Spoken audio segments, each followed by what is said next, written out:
Tonight we're going to focus on livestock, and we are going to be discussing how SFI can work for livestock with some of our livestock experts within our team.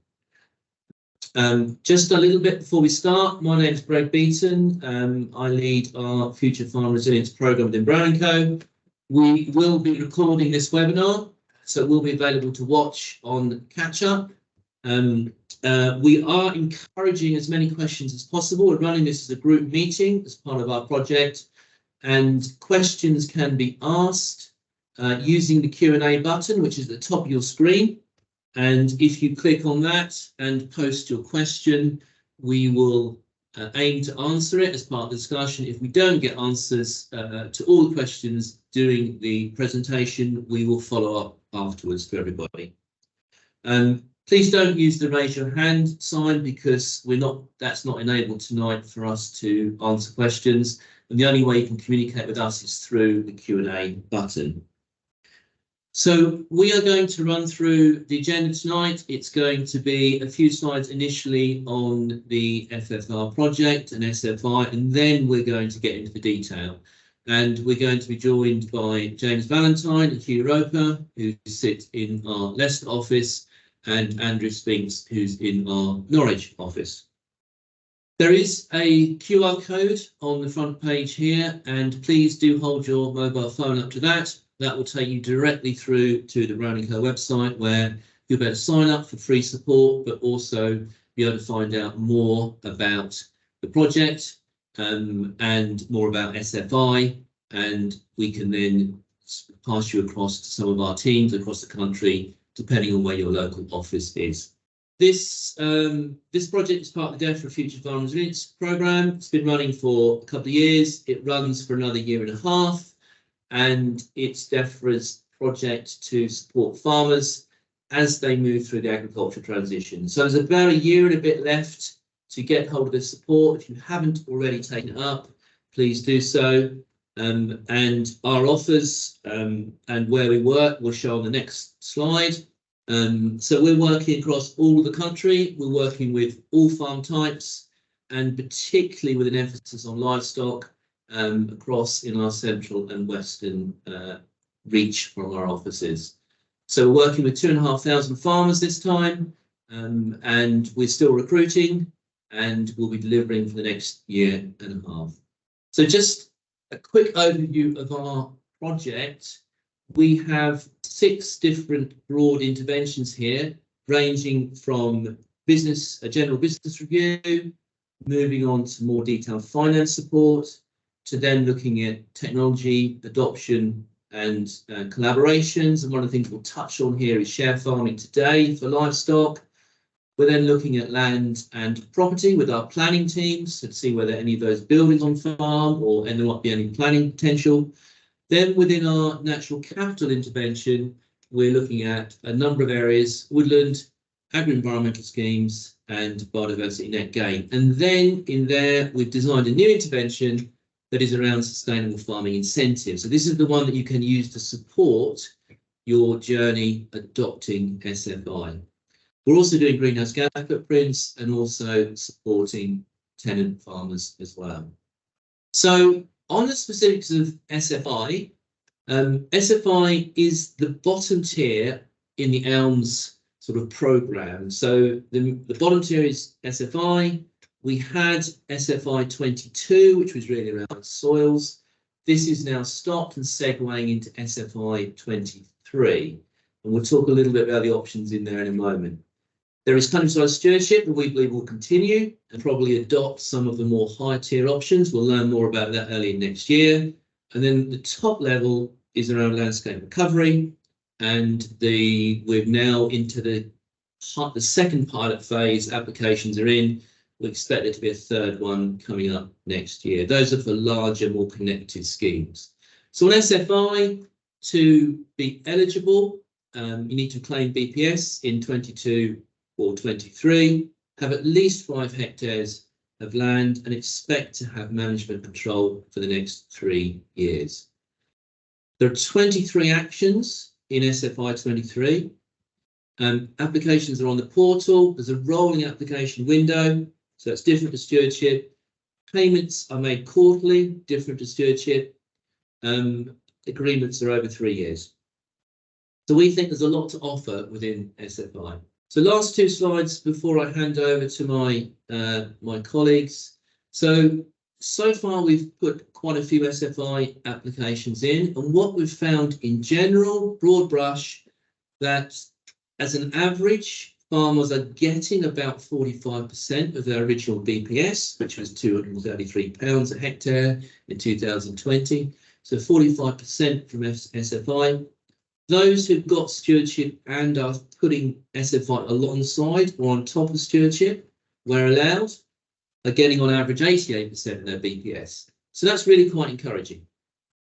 And the graph on the right really shows that those who are adopting only SFI, if you like, tend to be below the BPS level initially, but those who are stacking with stewardship tend to rise up above the original BPS level.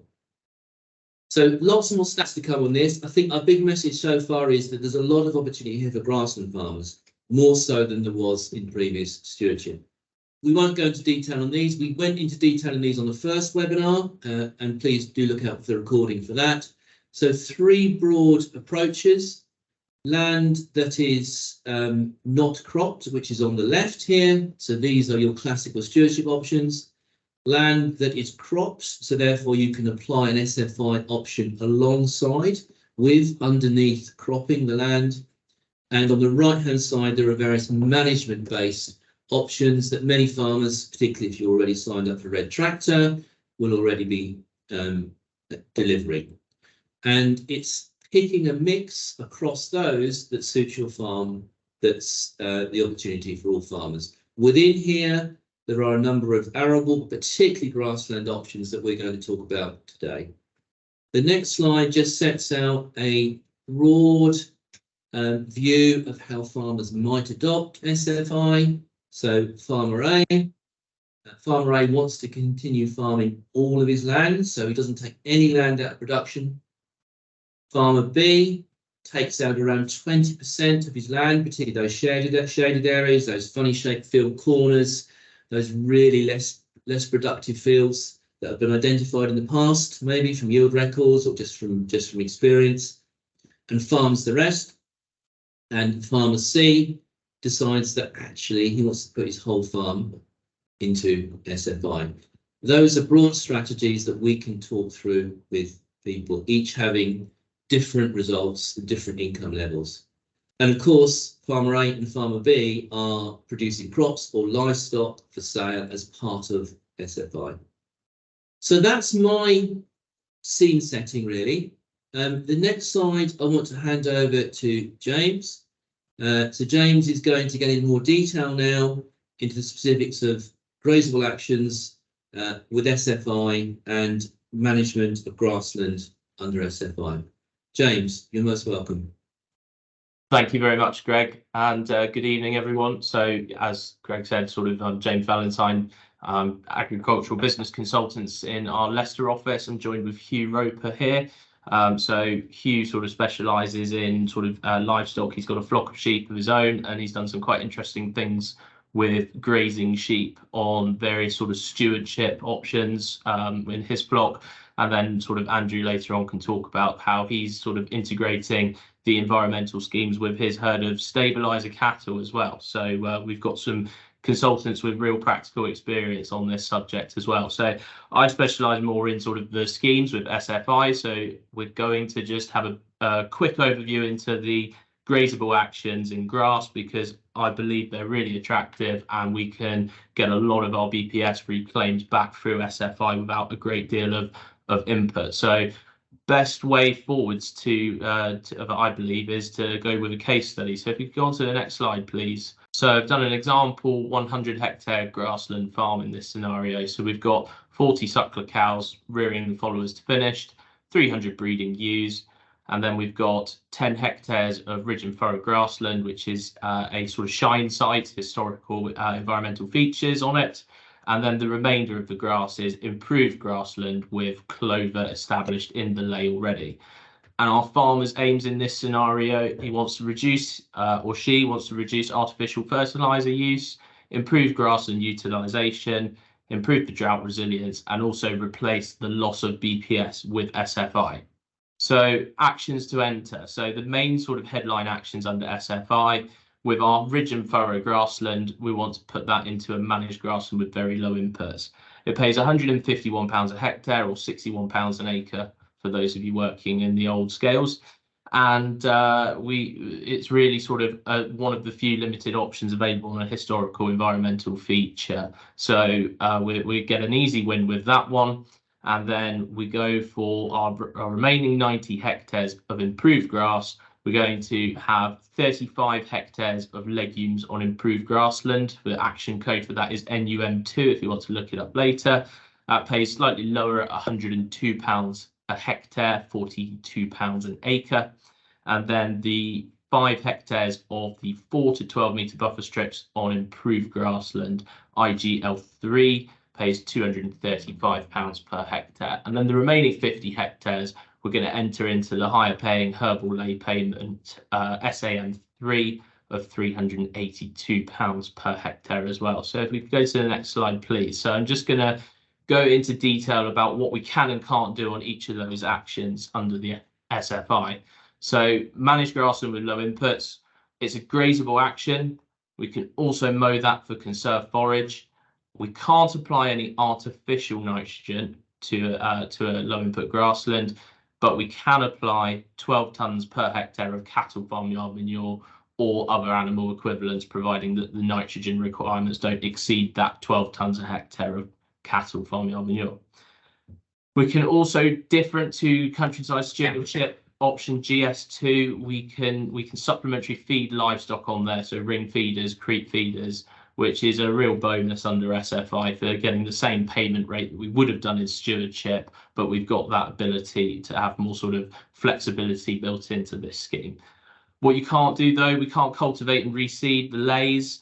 We can't do any pesticide blanket applications. We can do a spot treatment with herbicide though. So still some kind of chemical control permitted. And we cannot disturb any nesting birds with machinery. So just timings of applications are important to remember with this action. So our legumes on improved grassland are lower paying £102 per hectare. What we can do with this, it's a grazable action. We can mow it for conserved forage. We can supplementary feed livestock on it. We can add legumes to an existing grass sward. So there's no need to plough up and establish a brand new ley. But we can establish it as a new ley if we want to put perhaps an arable field into a break.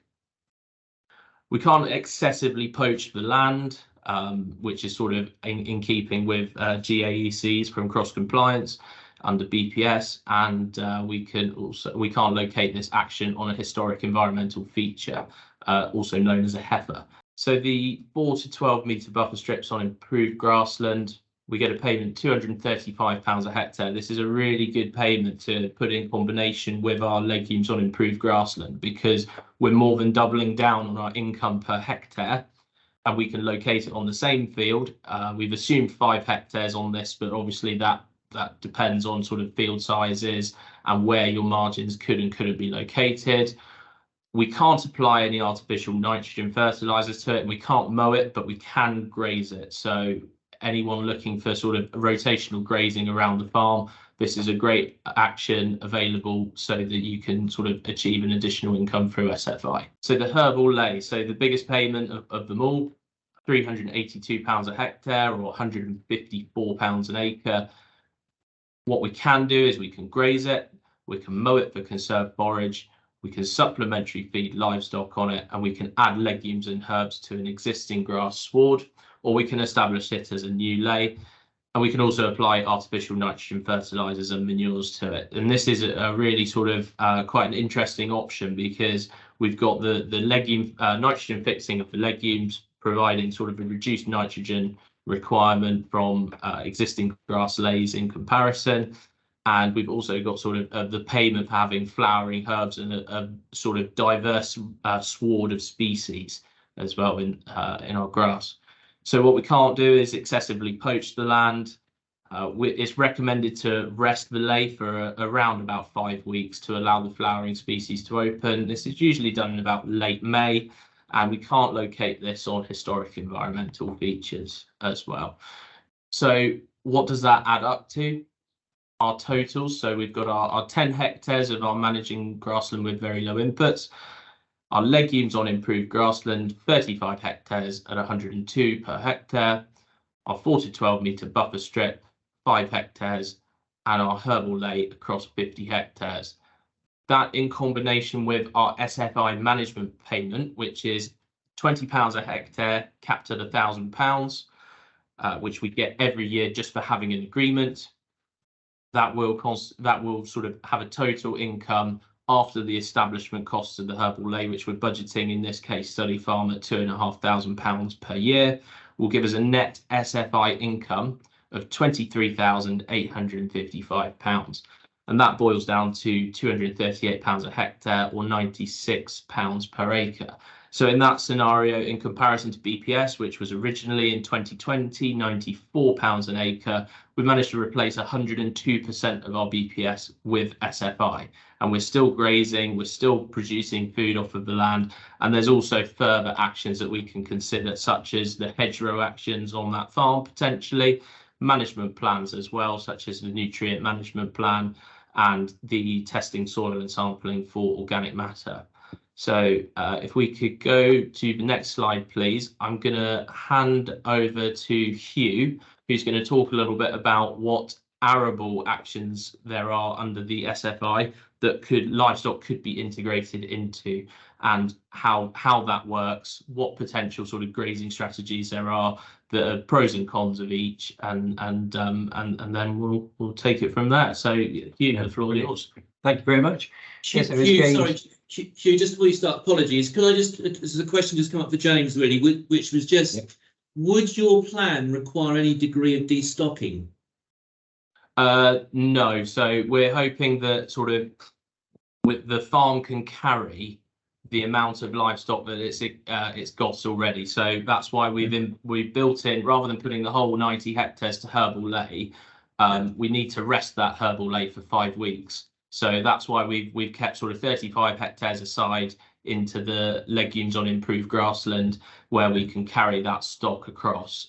We're sort of hoping, because artificial nitrogen fertilizer applications haven't been sacrificed, so we can still use them. However, the legumes will have helped reduce that.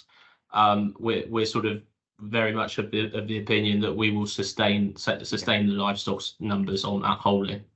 Great, thank you. Thanks. Sorry, Hugh. Yep, that's no problem at all. No, well, just following on from James, I'm just going to cover some of those arable options. So the ones James has covered already are the main grazable options available all the year round, and there's a real range of those as he's gone through. But there are some others out there which you might be able to have either on the land that you have yourself, or there might be perhaps a neighbour looking at an arable situation. What options can they use, which you might also then be able to use as well at certain times of the year. So running through those other ones, we think that you are able to graze certainly at certain times of the year. So you've got the multi-species winter cover crops, SAM2, the companion crop in some situations, which is perhaps something like a living mulch grazing, winter bird food on intensive grassland, pollen nectar mix, flower-rich margins, blocks or infield strips, essentially another type of pollen nectar mix, and then the legume fallow as well, but with that one it's mowing only. So the multi-species winter cover is essentially usually established in the summer months and has to be in place in this scheme over the winter months, which they deem as December, January and February. But it can be grazed either over that time, but as long as there's still green cover, so not intensively grazed, or it could be grazed to destroy the cover crop towards the end of that period. So not less than 6 weeks before planting or establishing the following spring crop. So that gives hopefully a useful crop in a lot of situations to be used by livestock. And in some cases, we're finding that particularly that the preference is to graze them rather than to destroy them in other ways and to remove some of that vegetation then as well. So it should hopefully be a useful way of perhaps working with someone or using those crops And from what I'm seeing with the applications we're making, there's a big area of those. There's a lot of interest in them, really, isn't there? I think so. That should be useful. And then it just needs to be one or sorry, 2 species from one or more of the following plant families. So it could be 2 brassicas, 2 legumes, but as long as it's at least 2 species, then it should tick the box. So there's sort of the ability to tailor as you want it then. So the companion crop, I haven't seen a huge amount of interest in it, but there are different ways of doing this where sometimes you might have a catch crop for a short time period of the year, which might be just a strip through the crop, but there is the ability to have a companion crop which might be there for the majority of the year. So either a living mulch, I'm seeing some of those where they're actually grown for several years. Perhaps a clover crop is grown and then a different crop direct drilled into it each year, or an underseeded crop which then once the main crop's cut then could be grazed. So that's just there as a potential idea and may work in some situations. And moving on to the next one. So winter bird food on improved grassland. So this is the highest paying grassland option available, really, to go on improved grassland. So that could be permanent grassland, £474 a hectare. So a really good payment rate. The idea with this is that it's either mown or grazed earlier in the year, and usually then shut up to seed over the winter or autumn and winter months. So probably it's got to be shut up sort of from July or August time to enable it to do that, and ideally containing ryegrass so that it's got seed over the winter months. So you've got the combination of being able to graze early on or mow and then do that and then graze again then in the spring. So good payment rate to do that, and that might work quite well with some producers that are growing the crop perhaps for haylage, and then you are able to use it at the other times of the year. So yeah, could really work quite well then. So then just on the pollen nectar mix, so there are a couple of different ones. This pollen nectar mix is £614 a hectare. This is a grass-free mix, so it's similar to AB1 in countryside stewardship, if anyone's familiar with that one. It's usually established for several years, and then it can be cut or grazed as long as it flowers during the spring and summer. In countryside stewardship, usually the management is that it's cut, or sort of each of the plots or field areas, it could be whole fields, are cut halfway through, or half of each plot cut between May and June time. So that could be then baled and removed and should be fairly good quality then. So similar to a herbal ley without the grass. And then you could then graze usually from sort of September time right through till March. So with SFI, it's much more lenient in what you can do, and as long as you meet the action's aims, you've got some flexibility in there, really. But this is a really good way of having a good payment and some grazing with it. So it could work well to certainly increase the SFI income, but it has got to be on arable or temporary grassland, so it can't be on permanent grassland. So flower-rich margins, blocks or infill strips. Slightly higher payment rate than the previous option, but this is a grass-based mix, so it's usually 80 or 90% grass with other flowering species in it, and it generally is longer lasting. It probably wouldn't be as good a quality as the previous mix in some ways, but it still allows cutting or grazing at certain times of the year to help increase flower cover and to remove some of the vegetation if it was just to be topped and left. So this could usually be grown and then mown sort of August to October time. It's somewhere in that region, but even at low density grazing at other times of the year perhaps might suit it, as long as it's still got the flowering plants in it. And usually there's an area that is uncut to ideally provide some refuge for wildlife, but I don't think that's actually an aim that has to be included in this one, is it? So, and then this is just another one. So Legume Fallow. So it's been very popular in the countryside stewardship scheme, high payment rate again, and in countryside stewardship it has to be topped if it's mown and left in the field. It can't be baled or grazed. In the SFI scheme, they've now changed this so that it is possible to mow the area and remove it. So the idea is that it prevents a big mulch of the crop then damaging the plants in it for following years. And particularly this year, we've seen some of these mixes being cut sort of 5 or 6 times because there's such a volume of crops. So potentially there could be a really useful source of forage there. The main reason, or the reason to being able to cut it, is that if there's blackgrass present, so it can't just be cut routinely, but it's there almost as a catch crop, perhaps for use by someone for livestock, including in a good payment rate as well. So that's something that's just worth knowing if you see some of this around, that it might actually now be able to be mown then. And then just done some work as well. So there's been a lot of, as I said, a lot of the Legume Fallow grown, and with particularly if you're using contractors, a lot of cutting costs to this, because it's sort of 5 or 6 times it's been cut a year.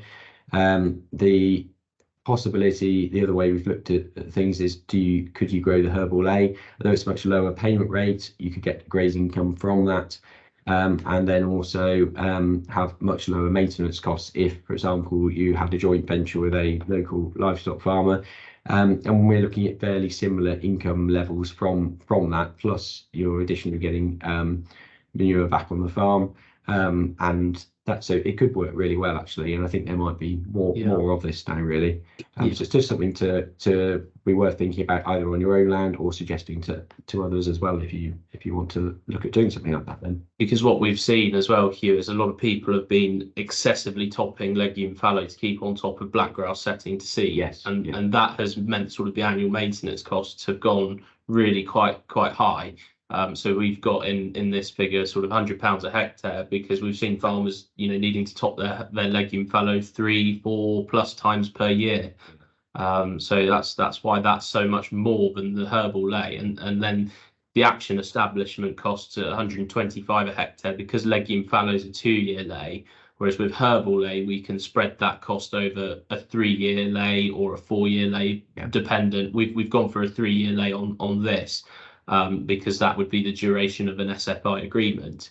But that as well, in combination with the grazing income that you could get at, we've used a rough figure of £100 a hectare or 40 an acre, then really sort of the difference is actually starting to overtake a Legume Fallow, and the agronomic benefits from a arable farming rotation don't far outweigh a Legume Fallow, do they? But it's something else worth looking at for blackgrass control, getting them up back then as well, and perhaps working with a neighbour as well for other benefits then, really.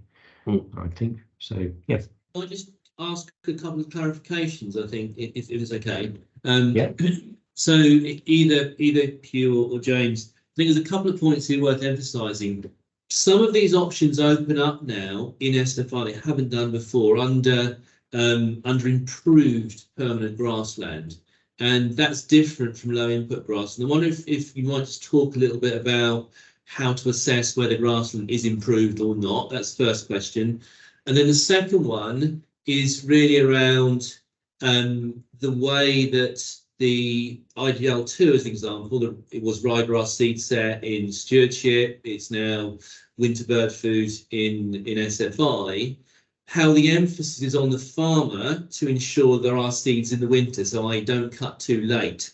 So I wonder there's two questions really around that, getting the balance right in the latter one, and how we think about assessing grassland in the first one. I wonder whether we might explain a bit more about those. So on the improved grassland, there's a definition that DEFRA have given us in the SFI handbook, which is fairly open, really, and it mainly covers things or land that's had routinely had nitrogen applications on it. I think at 100 kilos a hectare as one, and that you can sort of meet various options within that to meet the improved grassland. So it can be one or more of those. One's maintaining field drains, another one's cutting and removing forage crops more than once a year. So there's a lot of fairly open ways that you can meet that definition of improved grassland. Really. Yeah, and you have to have done that once in the last 15 years, I think, is it, Hugh? Yeah. So if you've applied fertilizer within 15 years to your grass, it's technically classified as improved, or any of the other sort of things that Hugh's Hugh's listed. So a large proportion of land in England will be classified as improved grassland, which the low input grassland is still eligible for under SFI. We can still use that on improved grassland. However, sort of the management prescriptions don't permit you to apply artificial fertilizers or sort of manage that land in an intensive way that would sort of disturb nesting birds or have a nitrate leaching issue.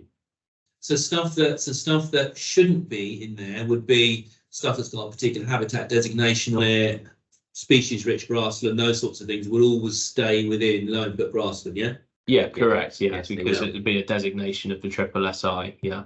Yeah. And then Okay. hopefully there'll be further actions in future years which might cover some of those other types of habitats.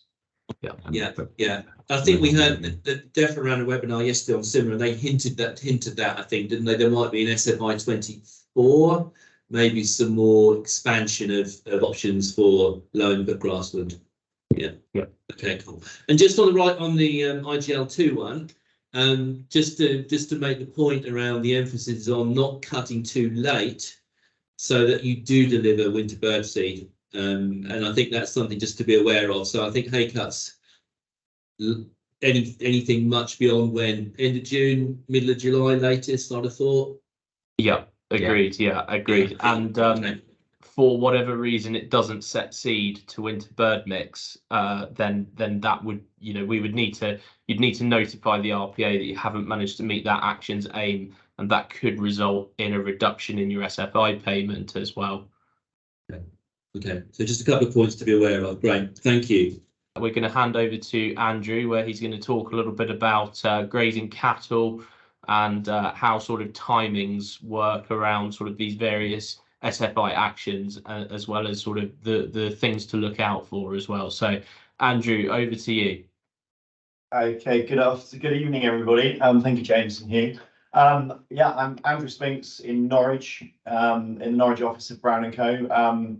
And I have a sort of a sideline as well, in that I have part of a partnership where we are multiplier breeders for the Stabilizer Cattle Company. So we're selling animals across breeding animals across the southeast. So I'm sort of taking, or East Anglia rather. So I'm taking I'm taking a bit of a practical view on this, and I probably look at it through the eyes of how I would adopt it at home.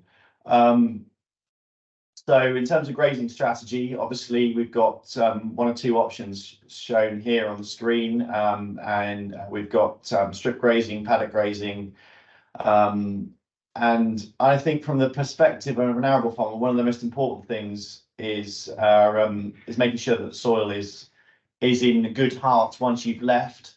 And then if I move on a slide, I think water is a major consideration, and personally I really like these kiwi trough things where you can move them around with your animals, so that you don't get poaching in too much in a particular corner, because there's nothing worse than seeing that quagmire of water in the corner where the stock have been going to get water. So if I was looking at a system on farm for my herd, I would be thinking about so in summer obviously you got the low input grassland, then I like the Herbal Leys. I think that looks really good, and then I think I can sort of almost have Herbal Leys all year, and that's probably my ideal scenario. But if I couldn't do that, maybe I'd look at a mixed cover crop during the autumn and winter. I think there's some challenges with that, and I'll come on to that. I think I would be slightly concerned about that, depending on how it's done.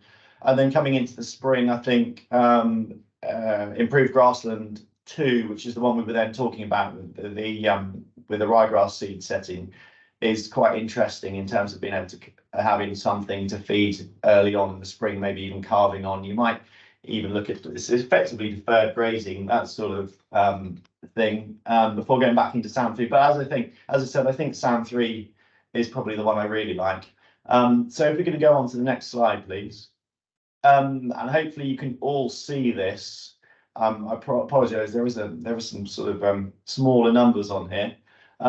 What I wanted to just consider is, and this sort of links up between where we've just come from in terms of talking about the SFI, and then links into where we're going in terms of talking about arrangements you might have if you've got a grazier and a landowner, or even if you are both, it equally applies. But what I wanted to show here, so what I've done at the top is I've just sort of mocked up some potential costs of management.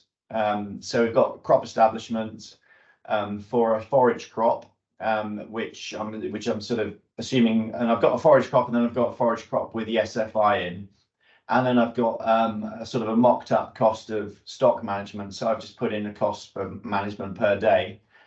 And then I wanted to show the importance of crop performance. So I think, and if you look focused on that green box through the middle there, I think sometimes arable farmers maybe forget that, and have a sort of a mindset that this isn't a real crop. But a yield, as ever, is crucial, and it makes a big difference to the value to the livestock farmer. And when we come on to talk about arrangements between livestock farmers and arable farmers, I think these deals you can have some sort of consideration of the yield that is achieved, because if you've got a bigger yield, it's worth more to the livestock farmer, and equally the arable farmer ought to be rewarded for it.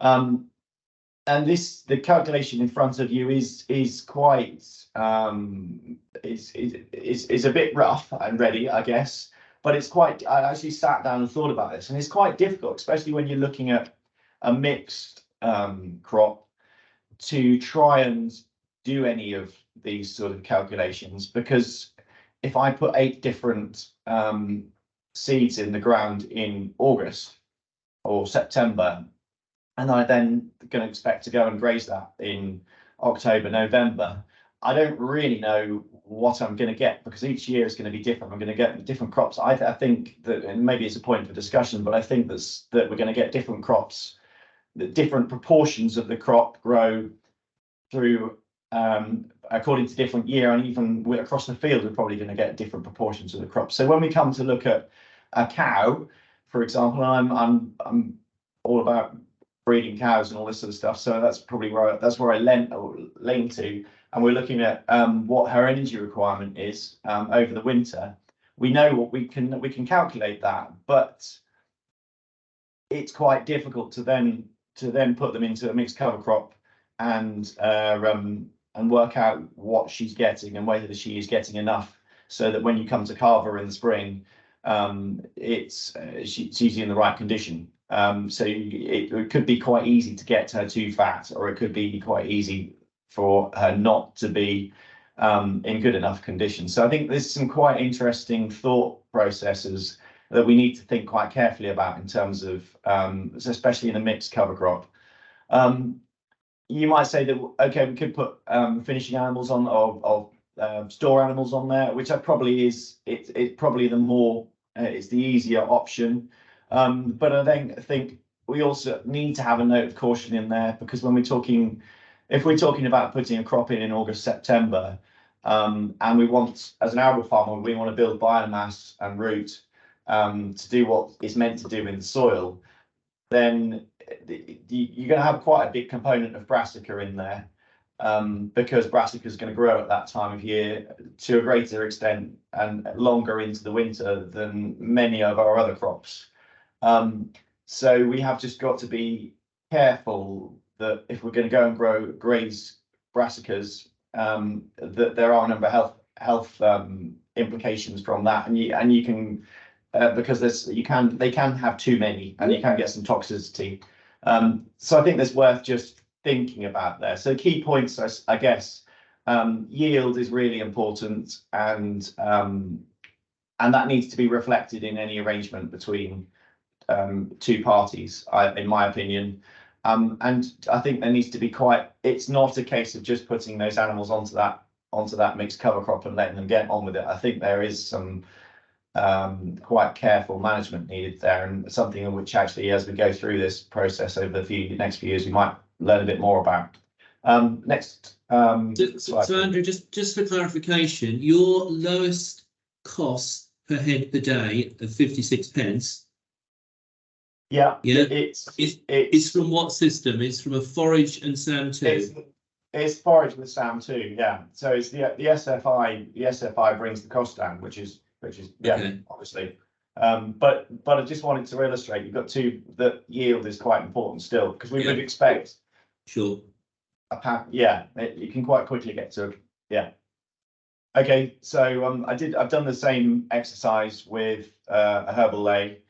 And I found it quite difficult to find the figures on this, but I've used some yield figures which came from one of the seed companies. They published some yield figures in their website, and even if you half that yield, it looks quite good. And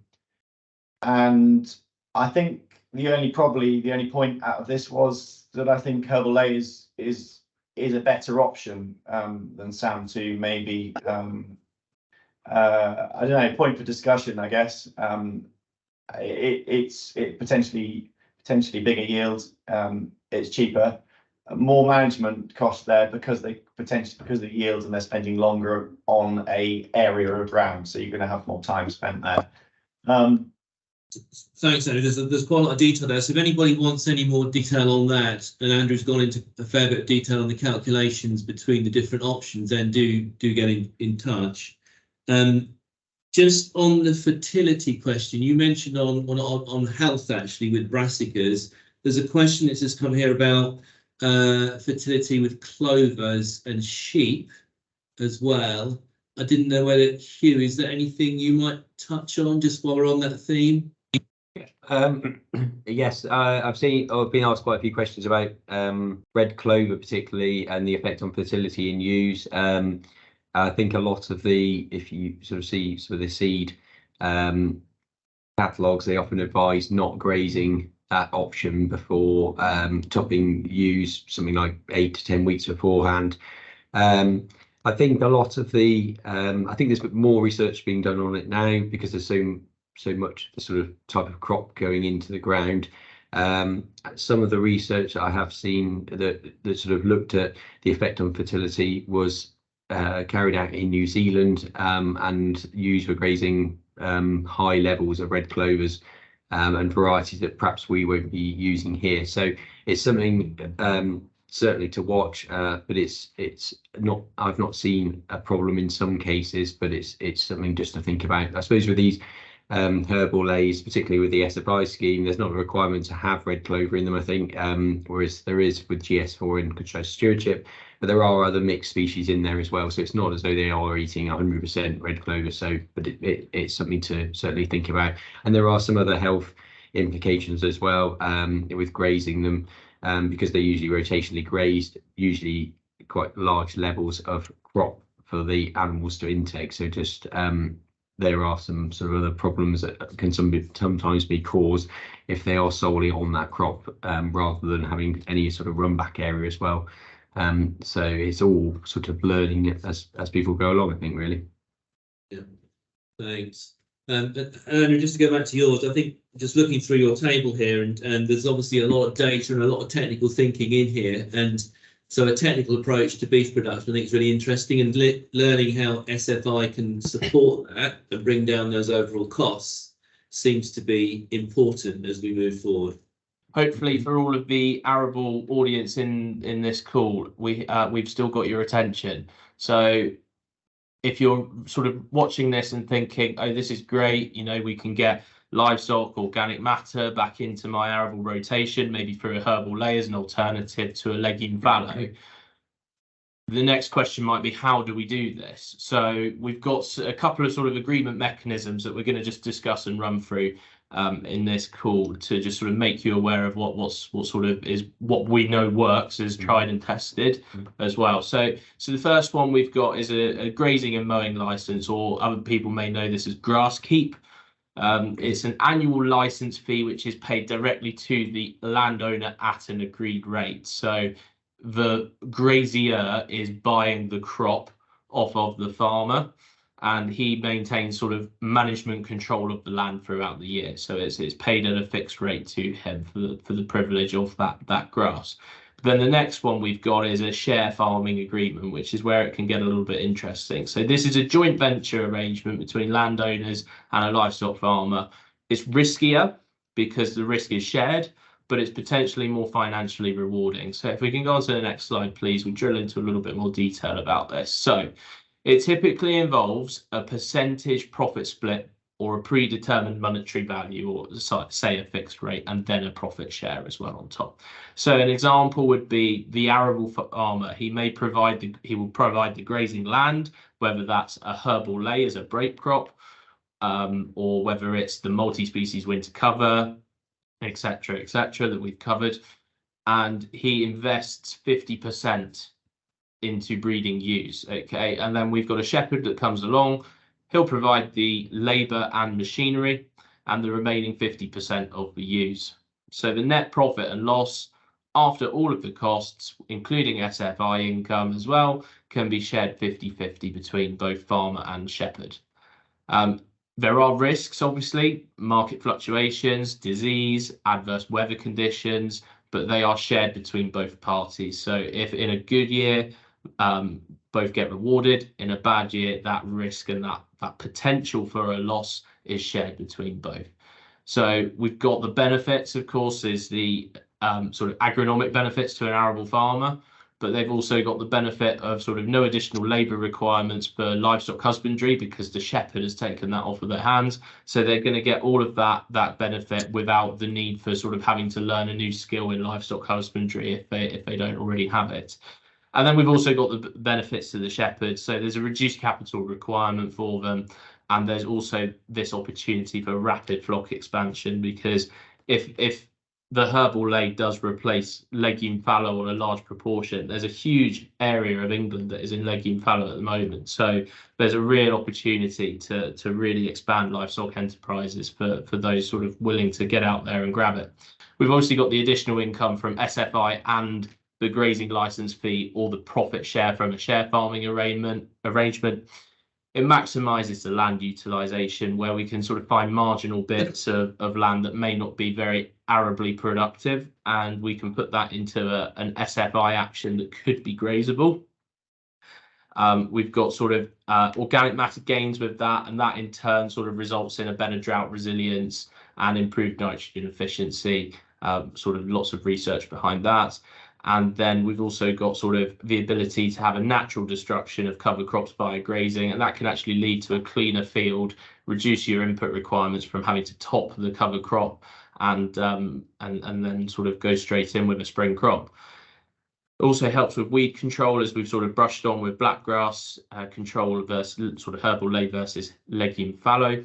And we've also got a reduced cost of action maintenance. So like I said, the reduced sort of need for topping. Okay, so if we go on to the next slide, please. So the reduced capital requirements. So that is providing new entrants to agriculture with huge opportunity, and especially in a share farming arrangement, because to enter SFI at the moment, you have to have previously claimed BPS, as I believe Greg mentioned earlier in the slides. So you had to have claimed in 2023 or 2022 to enable you to enter this scheme. So if you are brand new to agriculture, you can't access it. However, your share farming landowner can. So it's something to approach sort of somebody saying, look, I'm here, I'm ready to sort of expand my flock. Have you sort of got any winter cover crop options or herbal leys that you might consider as a break crop? Can we do something with a share farming arrangement? So it's going to provide a lot of new entrances to access to land and resources, but also have that shared financial burden with the landowner too. And another thing that we just want to highlight too with these arrangements is that it is important when you first go into an agreement to have something reasonably long term that locks both sort of parties into that commitment, where we've got, so an SFI may be a 3-year agreement, a 3-year commitment. That might be a good start to have a 3-year share farming agreement as well, so that not only has the landowner got the security that his actions under SFI are going to be managed and grazed, but the new entrant to farming has also got that security of that land for 3 years, which allows longer term business planning. So if we could go on to the next slide, please. So really, just to summarise from what we've all discussed in the take-home messages, we don't want to confuse SFI with countryside stewardship. So a lot of what we've talked about, there is a countryside stewardship, what we call a sister option under countryside stewardship. For example, GS4 is the legume and herbage sward in countryside stewardship, but it's more sort of known as the Herbal Ley in SFI. The payment rate is exactly the same. However, do not confuse the management prescriptions. Do not think that when you come away from this, because Brown&Co sort of have talked about doing this with Legume Fallow and SFI, I might be able to do this with my countryside stewardship, because it's not the case. You should really read your agreement that you've got and make sure that you're complying with what management prescriptions are in that. Permanent grassland, you are considering ploughing, you could need an environmental impact assessment, also known as an EIA, as if it's been laid to grass for 5 years or more, then you'll need to submit a request to have that reverted back to arable land or resown as a new ley, which is administrated by Natural England. Keep records, photos, tables, anything, field diaries. If you have an inspection with the RPA under your SFI agreement, it's going to be so much easier if you've got these records, so do keep them. You can increase your SFI, you can do more each year, but you must do at least 50% of what you applied for in the first year. So when you're planning over the next 3 years, just consider that in your SFI application. The application system, it's very farm specific, and it can also be quite complex when it's layered with countryside stewardship. It's not impossible, but it takes a bit of sort of screening, a lot of background work. I suppose doing the actual application on the online portal is the easy part. It's making sure that you can uphold that obligation of the agreement for the duration in the 3-year term, but also comply with all of the management prescriptions, making sure that actions aren't located on shine features which aren't eligible, such as herbal leys and legumes in grass. So it takes a little bit of thought with that. And that's something where sort of the Future Farm Resilience Fund is great for, because we can come out on farm and screen that sort of specifically to the business and advise on the actions that are suitable to each sort of field parcel. Start planning with a farm map, with current infrastructure mapped, so your fencing and your water troughs, where they are, because that's going to play a key role in how you plan the grazing of your estate. If you have limited resources there and infrastructure, then countryside stewardship capital grants is a great way to access more of that, and that will perhaps be covered another time. And also find out what opportunities there may be in your area. This is sort of going out to the new entrants in agriculture, if any of you on the sort of channel here. So contact your local Brown&Co office and see what opportunities there may be for you, but also landowners as well. Do get in touch saying that, oh, I'm interested in winter cover cropping. Have you got somebody that might be interested in grazing it as well? And we can put you in touch. So thank you very much, everyone, for listening. And Greg, if I hand back to you to just summarise. Super. Please. We've got a few questions I want to rattle through, if we can, in the last. If people can bear with us for another 5 minutes. There's some good questions that are coming, actually. I think will help clarify. So thanks, guys, for your presentation. Let's try and get through just 5 or 6 good ones here, so we can get through these. That'll be great. So first one, maybe for Hugh. Number 3, Legume Fallow. Do the cuttings have to be removed? No, they don't. No, so it's just an option there. It just says ideally, I think, remove the cuttings, but you don't have to do that. So most people are topping them, mulching them in the field. It's just that you can cut and remove them if you want to. So yeah, that's not a problem then. Super, thank you. Do we know if mid-tier stewardship will be available next year? Yes. It will be? Mid-tier stewardship will be available next year. Yes, we believe so. With Countryside Stewardship Plus. Yep, agree with that. Good. So grants for fencing alongside grazing options. Just something want to quickly run through FG2. Yeah, so there's something called the Countryside Stewardship Capital Grant Scheme available. You can apply for this as well as the SFI scheme on the same land parcels, or even if you've already got land in Countryside Stewardship, provided you've completed the capital options in the previous scheme. And you can make an application once a year. They've now changed some of the rules for things like fencing. So it used to have to only be next to a water course in capital grants. It can now be next to an environmental feature. So that opens it up to lots of field parcels. And then you can either apply for fencing, hedge planting, all sorts of things, all the same capital options available as there are in the mid-tier Countryside Stewardship scheme. But just no revenue options with them. So that can work quite well. They're generally turning applications around quite quickly at the moment. And then you have 3 years to complete the work, which can be in stages. So you don't have to sort of spend all the money on all the work in one go. You can sort of do it in stages and reclaim it as you go then. And as soon as you complete it, you can apply for another one. Yes, you can. Yes. Not the same 12 months. Yeah. Yeah. So there's things like water troughs and pipe work as well, splitting fields up into paddocks, that type of thing. I've done quite a lot of that. These sort of applications. So yeah, lots there basically. Super. Andrew, if you want to chip in with any of these, do shout. So who's responsible for fencing in a share farming agreement? I'll take that one if you want. So it would be sort of the landowner would make the investment into the fencing, and that would be depreciated over an agreed period. And that depreciation cost would be chargeable to the share farming agreement each year. Okay, super. That's very clear. Thank you. A couple more, and this I think is we're going to get lots of questions at this note. So, can a countryside stewardship option such as GS4 in mid-tier be removed and changed to SAM3 in SFI? What do we know about that process?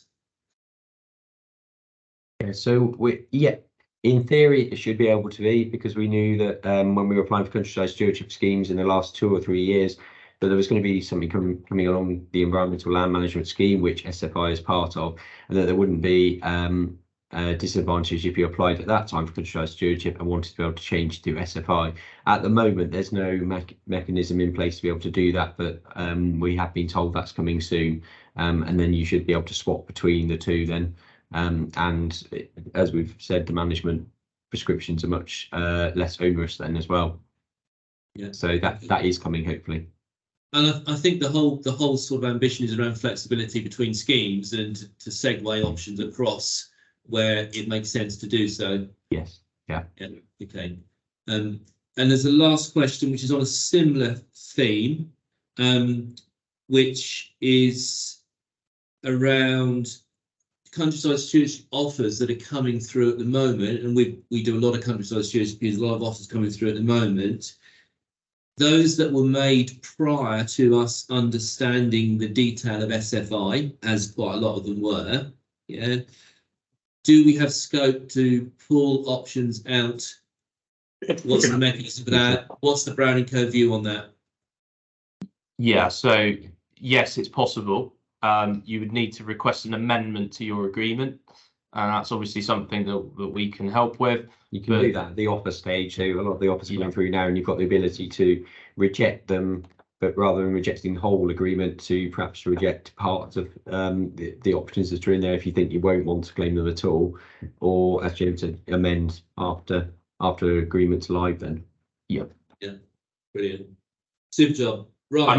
I just want to brush, sorry, Greg, on the transitioning into SFI from a countryside stewardship scheme. There is one caveat with it, that you have to do equal or greater environmental good with your SFI application. So if you've got quite a large, comprehensive countryside stewardship scheme, and you're wanting to reduce down and go back into sort of more intensive agriculture, then that will be a challenge. How they value the environmental good is yet to be sort of clarified, whether it's on pounds total of your agreement or in actual environmental benefit on the ground, such as habitat creation, whether you need to maintain those habitats or increase your buffer strips for nitrogen leaching purposes, etc. So yeah. But there's still a lot of options in precision stewardship which aren't available in SFI. So there's whole crop cereals and all sorts of other things in there which you might not want to remove because actually they're probably quite good, and you might be able to run alongside. So certainly don't discount stewardship altogether, really, and the longer agreement term as well. Then Absolutely, yeah. And particularly traditional farm buildings is not in SFI. There's a lot of schemes. Yeah, lots of things that aren't in there. I think including capital, there's over 250 countryside stewardship options versus 23 in SFI actions. So Countryside stewardship plus next year should have another 30 plus options in it as well. And so yeah, it's a combination of both perhaps, and how it works for each circumstance, then, isn't it, really? Yeah, and I think the summary of that is we're seeing a lot of people are going to run both schemes. Yeah, stewardship and SFI. Yeah, and getting the best out of both of them. Yeah, definitely. super. Right.